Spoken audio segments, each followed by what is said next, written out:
FPL GW24 Team Selection. Hello and welcome to the Armband. I'm your host Chris, and Kieran is here with me too. You okay? Yeah, all good. Yeah. Fun night in Champions League fantasy last night. So a decent week in some kind of fantasy game, which is a rare thing for me at the moment. Yeah, it was fun last night. We both played Limitless, and there was just all the Yeah. games happening at once. So it was just points and points and points. It was great. Yeah, fun. Do you want to moan about Van Dijk being a dick? Yeah. Obviously, he's been trolling me in FPL, and then I put him on first bench in Champions League, and he got what was it, like 2, maybe 3 assists and a clean sheet against Ridiculous. Karabag. So obviously scored in What a FPL as cock. well, and just can't stand that guy. What a wanker. Irritating. So irritating. All right, in tonight's show, which is hot off the Double Gameweek 26 provisional announcement, we'll just talk about that briefly, what that means for fixtures. Then we'll share our teams and just some general thoughts on our transfer plans ahead of this game week, when I feel like a lot of the talk this week's with people like wildcarding, but I haven't actually seen that many be flexed, really. Have you? Yeah, I mean, I'm in the situation where maybe I could do it, but yeah, so I think most people are probably there where they could maybe do it. Just yeah.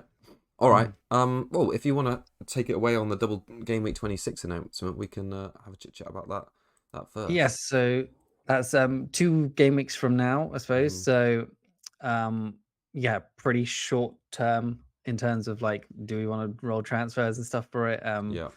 So it looks like it's going to be the winner of the Arsenal and Chelsea tie will get a double game week along with their opponents, and then obviously their final game is in game week 31, which would be a blank game week then for the winner, and then their opponents of that game will also get a double in 26 as well, because obviously they're not playing 31. So so it's either Arsenal or Chelsea. So Arsenal would, if they win and go through, they'd get Brentford away and Wolves away. So 2 away games, but obviously pretty decent opponents. And then if Wolves in this scenario would get Nottingham Forest away and Arsenal at home. If Chelsea win, they'd get Leeds at home and Everton away. And then Everton, their game week 31 fixture would come forward and they'd play Bournemouth at home and Chelsea at home. So to be honest, I reckon the Chelsea win is probably more favourable in terms of like overall fixtures. Yeah. Because you've got Everton who can play Bournemouth and Chelsea at home, so you think they could probably do okay in both of those and maybe get some goals. So, and then again, like Chelsea win, Leeds at home and Everton away is also good in terms of fixtures. You think there could be goals and clean sheets there. So, I don't really have a preference. I guess I have a preference of like Arsenal, maybe because I've got more of their players already. So I would have less transfers needed to get there. But I think most people would probably want that.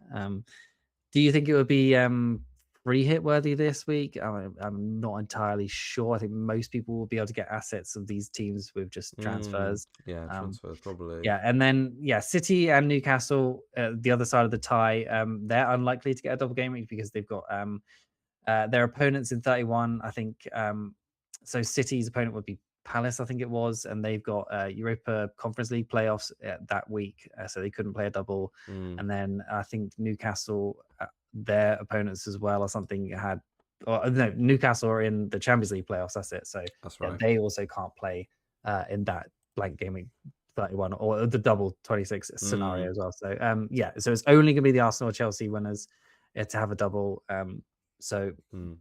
Possibly good in terms of less options, I guess. But I think it's a good one. I totally blanked on what the score was because Arsenal's so favoured. I was just having a look at while you've been chatting. I just brought up all the odds. So Arsenal are 90% likely to reach the cup final. So I was in my I think it's because they're at home. Yeah, but in my head they'd won 2-0. It's 3-2. So it's not like it's a walk. I think obviously from FPL point of view in double game week, it's probably far easier for me, you, and most people to get to, let's say, 5 players in the double from Arsenal Wolves than it probably is from Chelsea and Everton. Like, I don't have any Chelsea at the moment. You've got 1.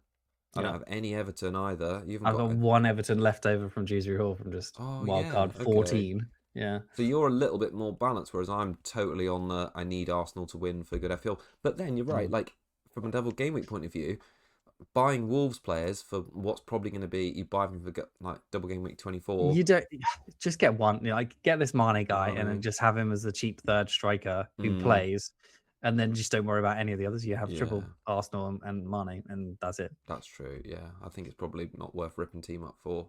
Yeah, because most people are going to be able to get that third striker spot to just have him just on their bench, and he plays and he's like decently attacking. So yeah, I think it should be pretty easy for everyone to do that for Arsenal being through. Yeah, I would like the chaos though, wouldn't you?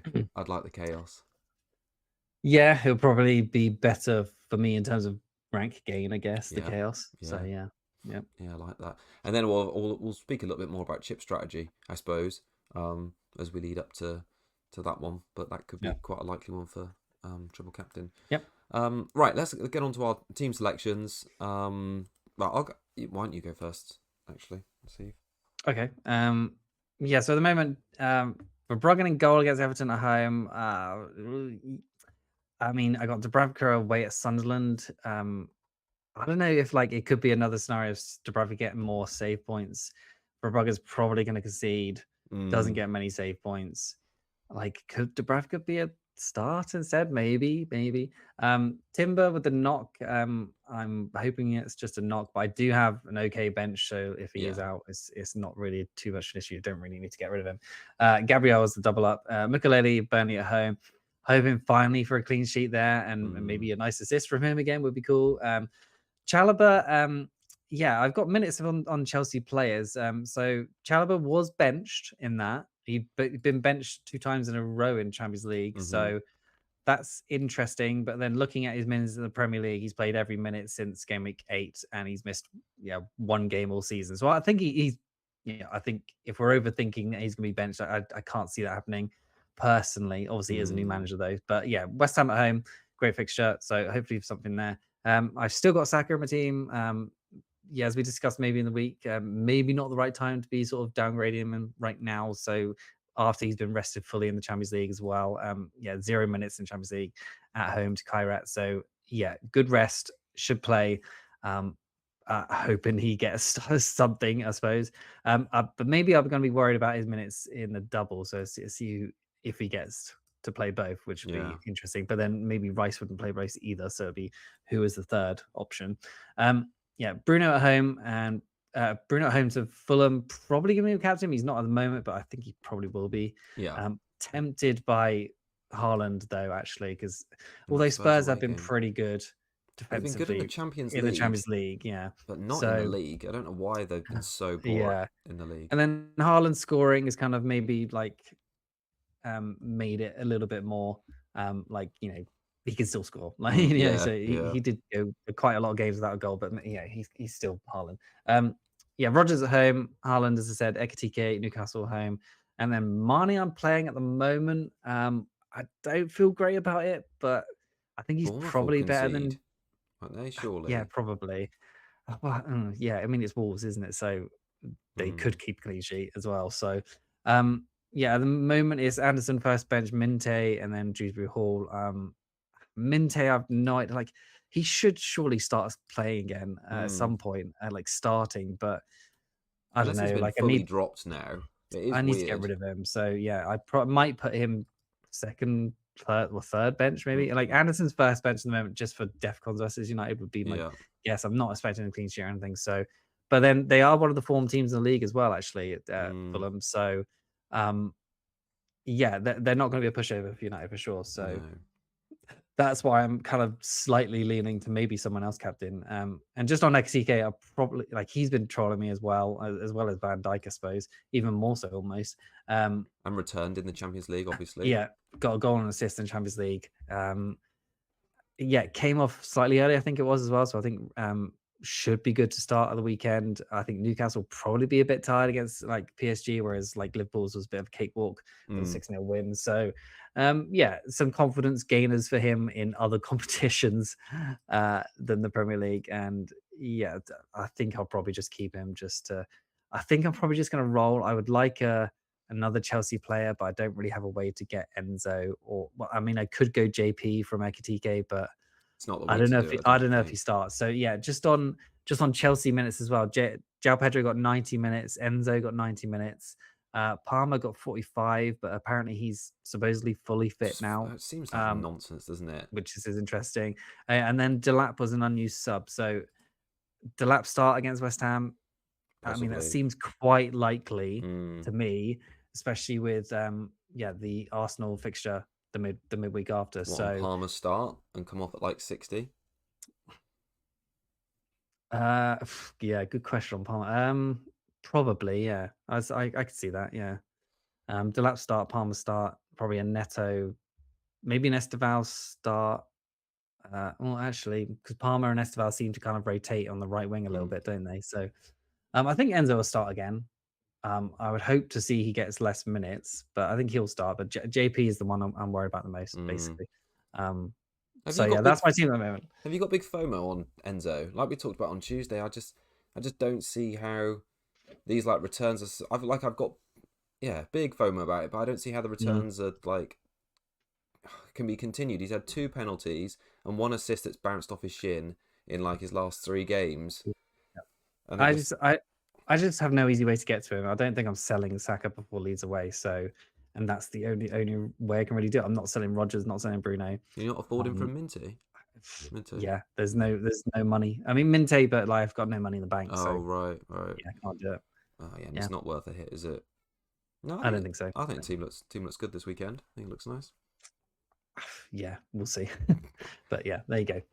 And then my team is similar sort of lineup. So Raya and Gabriel double defense. I've got Ballard at home against Burnley. My third defender slot is the one I'm most unsure of this weekend. So my options are Liverpool away with Hall, Anderson with Man United away, or Rodon at home against Arsenal. So none of them are like that ideal. I'll talk more about that in a minute. Midfield looks quite strong this week. Rodgers, fine. Semenyo, bit of a differential. That's good. Bruno, like you mentioned, I'm probably going to captain him as well against Fulham, just because he's looked so electric in those when he plays number 10. Enzo Lafay at home against Burnley, and then Rice, who obviously got his rest in the Champions League, so I feel fine about that. And Ettigue, I think, given he came off early, looked good. Newcastle poorish away from home.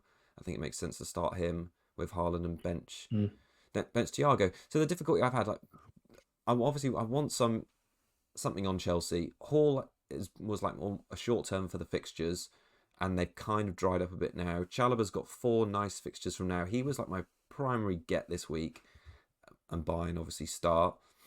The 2 benches just like put me off a little bit, but you're right. He's the second highest top scoring defender so far this season. He gets DEFCON in roughly half every game. Why not go for it when they've got 4 decent fixtures now? Their long-term fixtures aren't great, but I think he's a play for even harder fixtures because he can get DEFCON as well, and he's got a bit of goal threat. So, and it makes sense to switch to like a back 4, and also it kind of targets a little bit. There's an off chance if Chelsea do win that tie, it's already like a foot in the door to Chelsea, and I've got like a West Ham fixture there this game week. So I think his ceiling is higher, obviously a lot higher than Anderson and Rodon's this weekend. Anderson is probably going to get 3 points, maybe 4. Would you look at Cucurella rather than Chalobah, or just he's not that much more expensive? No.